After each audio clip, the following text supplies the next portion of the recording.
I thought there was a lot of chatter around new rules for mutual fund investing and what would it mean for investors. Frankly, it may not really mean too much, but it's important to get you clarity around what these rules are and how and if they impact your life. So we'll try and talk about that with both our experts in the session today. Um, Remember last week briefly talked about how NFOs were largely absent over the last quarter. Now that permissions have started coming in, will we see a spate of new NFOs? And if so, which are the ones that you should keep in mind, if at all? Should you choose NFOs over the existing funds? So I think we'll talk about that in detail as well. And last but not the least, if you have a time horizon which is less than 13 months, which is about 12 months or slightly higher, are equity funds an option at all? Or should you just move out of equity funds for goal-based investing, which is less than a year? I think I'll ask our experts about that as well. To talk about that, two gentlemen who've been on the show a number of times, need no introduction really, Vishal, Dhawan, and Juzer, Gabajiwala. Gentlemen, both of you, thank you so much for joining in. I much appreciate you taking the time out. Vishal, can I start with you and start off with the new rules around mutual fund investing? A lot of people might be wondering what new can possibly happen. Tell us what has changed. Does it change the life of an investor?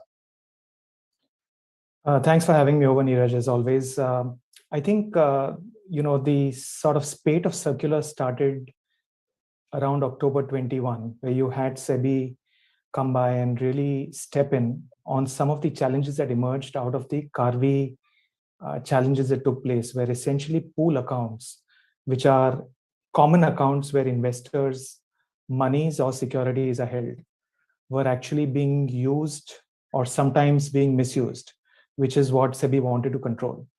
So effectively what SEBI came out and did is said that if you are buying a mutual fund, we need to ensure that you as an investor always have the money going from your account directly to the mutual fund scheme, rather than going into some in-between account, which is called a pool account, where potentially then gets allocated to different mutual funds.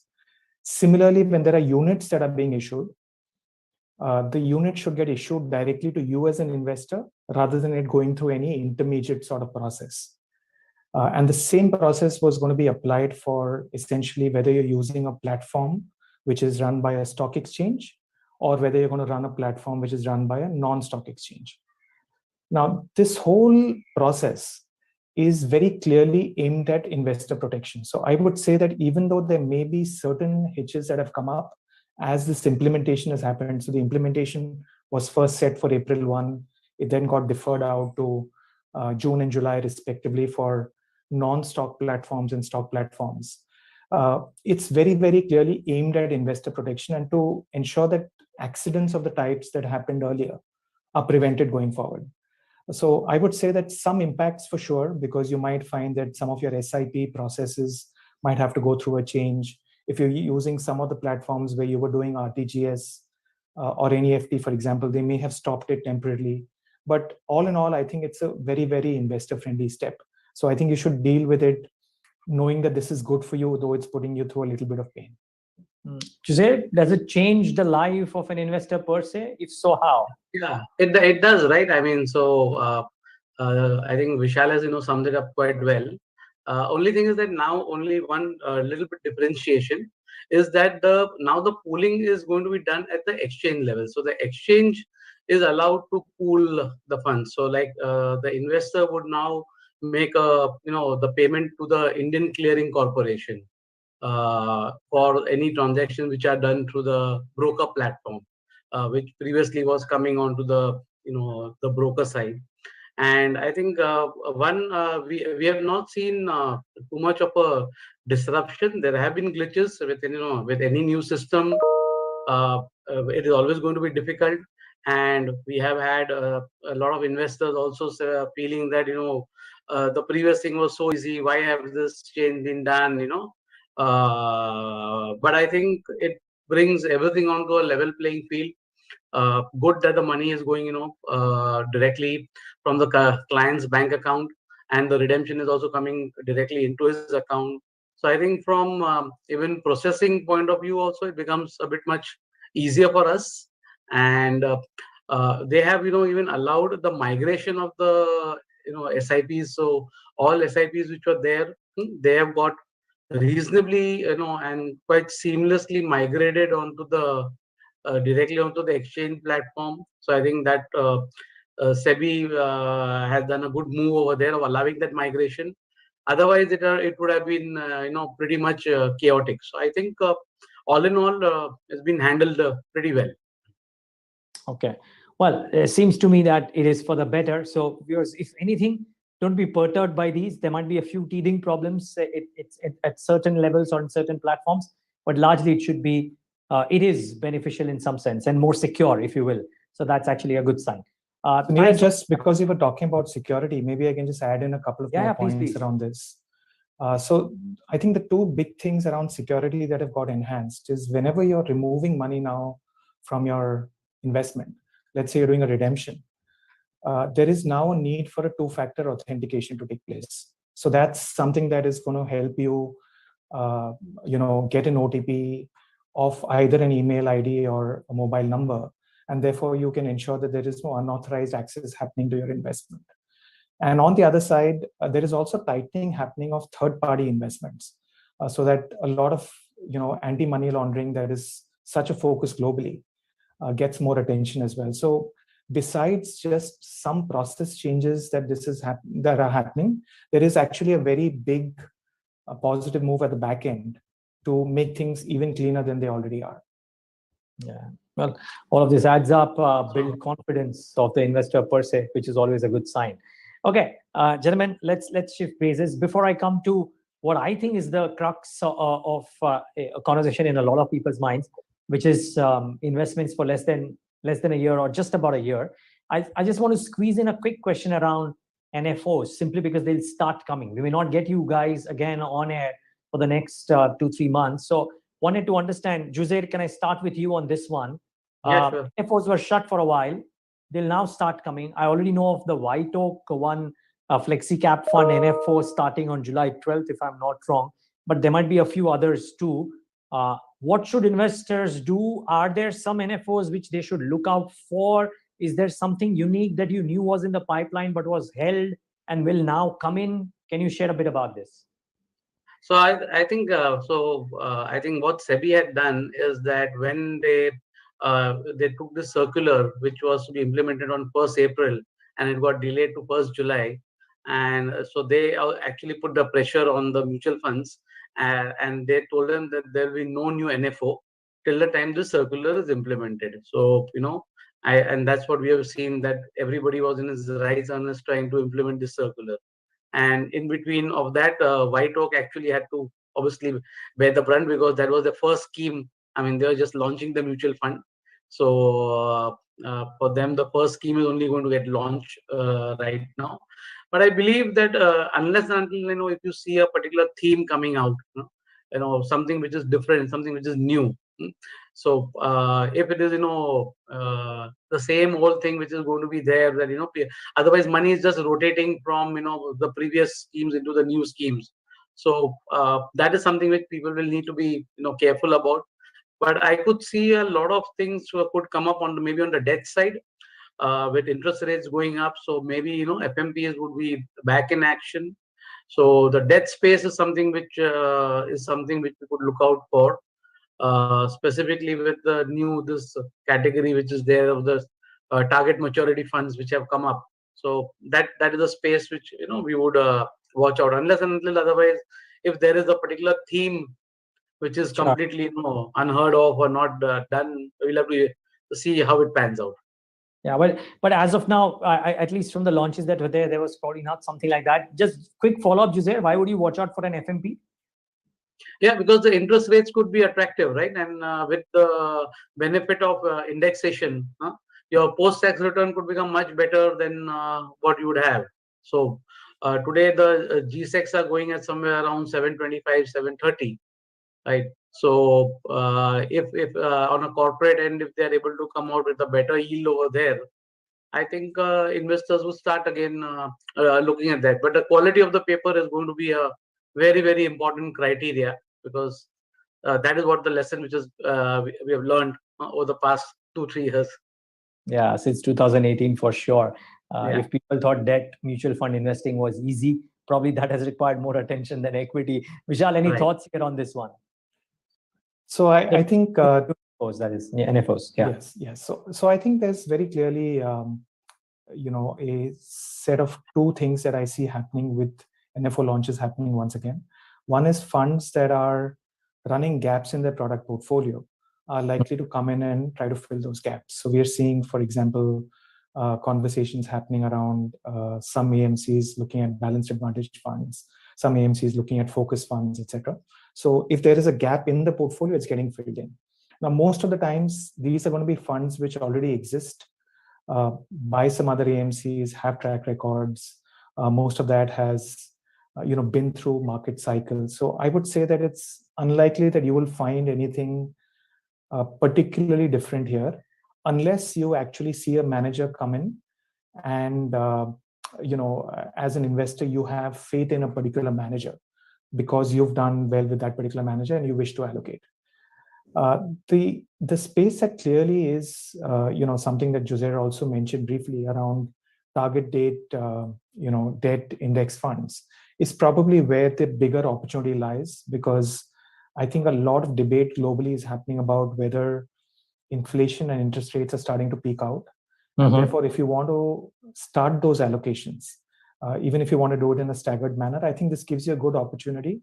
I think the reality is that most investors are very uncomfortable with mark-to-market on debt funds. As much as they understand the concept, I think they hate to see it in their portfolios. And therefore, with a hold-to-maturity solution, I think they understand the concept a lot better because it seems so similar to what a fixed deposit actually brings to the table, that I think they digest it much more easily when they see a mark-to-market impact. So I would say that's the space that a lot of people should look at. Clearly, FMPs are an alternative, but I think what investors will have to weigh is the lock-in on the FMP or the relative lack of liquidity, because you can only sort of exit it off exchange as compared to a target date fund where you can actually go out and sell it back if you suddenly have a requirement of money. Yeah. I must say, Vishal, I think most people hate the MTM. Some people are just able to digest it better. But hate an MTM, I think everybody would, especially if there are losses. Anyway, it brings me to my final question. And gentlemen, this is important because a lot of people now, and a lot of people generally that we get on a show, some queries as well at times on Twitter, that the goals are short-term in nature. People have learned that they want to do planning on mutual funds, saving, goal-based investing. Some of these are short-term in nature. So with the equity landscape looking a bit volatile in the near term, hypothesis at least, Vishal, can I start with you? What should somebody who's got a goal which is 12 months out or 13 months out, and I'm using these two terms simply because over a year there could be some taxation changes as well. So what should somebody who's got a goal like this do? Should she or he have any equity fund exposure at all, or is it better to be in debt? If she already has started off an SIP in an equity product with a 12-month or a 13-month time horizon from a goal perspective, is it still a good idea to shift to a debt product? So I think, very clearly, the macro environment should not dictate this at all. I think what we, end up finding very often is there are unexpected events, both positive and negative, which come in and impact equity markets, whether you're doing India or international. And therefore, if you have a 12, 13-month investment horizon, I think in no case is equity really your answer. If you started off the SIP in equity with a 12, 13-month horizon, I think you need to stop it right away.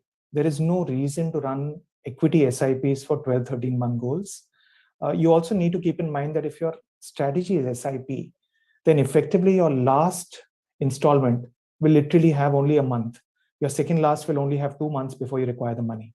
And clearly, those are not the right investment horizons for equity. So our suggestion is that very clearly, at least for those in the higher tax brackets, they should look at very carefully options like arbitrage funds. If they have a 12, 13-month time frame, they get the advantage of getting equity tax treatment, which is 15% short term, which means if they hold for less than 12 months, they'll get taxed at 15%. If they hold for more than 12 months, they will get taxed at 10%. That could be one of the alternatives. The second alternative is to look at hold to maturity kind of products, which may also exist in the debt space, but shorter term. We're all used to longer term hold to maturity instruments. There are shorter term ones as well. Some of them could be maturing, for example, in 2023. And therefore, those could be instruments that you could look at. Or there could be funds which are designed with a roll down structure so that the securities that they hold will all mature at a particular point sometime next year. So there are specific schemes available in those instruments that investors can look at. And clearly, if they're just trying to match their investment horizon of 12 months, 13 months with the product, then ideally ultra short-term funds and low duration funds as categories are very good for investors to look at. So I would say broadly, these are the three big spaces that investors can potentially look at if they're running a 12, 13-month strategy. Brilliant. Vishal, I'll come back to you maybe for some names if you can share. But Juzer, let me get you in on this conversation as well. What is your view? Time horizon, either 12 months or 13 months or both? So I think Vishal has covered the entire spectrum completely. Nothing much for me to add. Only a few points is that one is that first of all, I mean, whatever you may say, if it's a 13-month time horizon, whether the market is volatile, current scenario, or bullish scenario, whichever scenario, it just doesn't make sense to be into an equity fund. I mean, in general terminology itself, we talk about a 5-year duration. The second point is that even if somebody does a 13-month SIP, his average holding period is only 6.5 months. Okay, so because he starts the first installment is around 13 months, and the last installment is only 1 month old. So if you take his entire average investment, it's only 6 months. So where is the question of somebody trying to take a if he's going to do? I think we've lost Juzer somehow. Can't quite hear him. But yeah. I guess just had some bad connection out there. But Vishal, can I come back to you since we have you? Any products or any names? And of course, standard disclaimer that viewers have to do their own due diligence, and this need not be an exhaustive list. But can you share some names and tell us why do you like them or dislike them? Sure. So if you look at the hold to maturity bucket that I first spoke about, or the roll down bucket, you can actually look at the Aditya Birla Sun Life Crystal AAA June 2023 index option. It just about goes to that period that you're looking at. Mm-hmm. And effectively what it does is, because it's a hold to maturity, it the mark to market that we were sort of speaking about gets sorry, I think cut off. No problem, Juzer. Vishal was just giving his answer, then I'll come back to you. Yeah, Vishal, please continue. Yeah. So the second option that someone can look at is the Bharat Bond FOF or ETF April 2023. Again, these are the Bharat Bond series that became more popular, at least in the last few months, have been the 2030, 31, the longer duration ones. But if you have a short-term need, look at the April 2023 option. And then you can also look at something like a DSP savings fund, which has a roll down option. So these are all attractive options because yields are anywhere between 6 to say 6.5, 6.6%. And the duration of the products is just about right. So that, by the time you take the money out, you've been able to hopefully deal with most of the interest rate risk associated with it. If you look at the ultra short or the low duration categories, then those become attractive because they again run shorter durations. In a rising interest rate environment, you reset at a higher interest rate, and you could look at the Birla Savings Fund, for example, or the Kotak Savings Fund in the ultra short term category. Or if you want to look at low duration, look at IDFC or look at Axis Treasury Advantage. These are possible options that you can explore when you're sort of thinking about specific product names and trying to do your own research. Yeah, but thanks to that, Vishal, and viewers, again, please do your own due diligence. And this is not be an exhaustive list. I'm sure Vishal probably has many more funds that he believes could stand the bill as well. These are just illustrative examples. Juzer, sorry, you are finishing your point. Yeah, so only one more point. I think what people, what investors can actually do is also instead of tracking the returns, because nowadays the returns could be down because of the mark to market when the interest rates are going. So the important thing is that they should look at what is modified duration of the scheme. So it should be around 6 months is what you should look at. Specifically, if your goals are up to 13 months, and you should look at the track the YTM. The yield to maturity is a good indicative return what a person can expect going forward. So I think these two figures, if a investor tracks, it will help him. Got it. Okay, Chairman, on that note, thank you so much for being with us today on the show. Lovely having you, and thanks for your insights. Thank you, Vishal. Thank you, Neeraj, for having us. Thank you, Neeraj. The pleasure was ours. And viewers, thanks for tuning in to yet another episode of the Mutual Fund Show.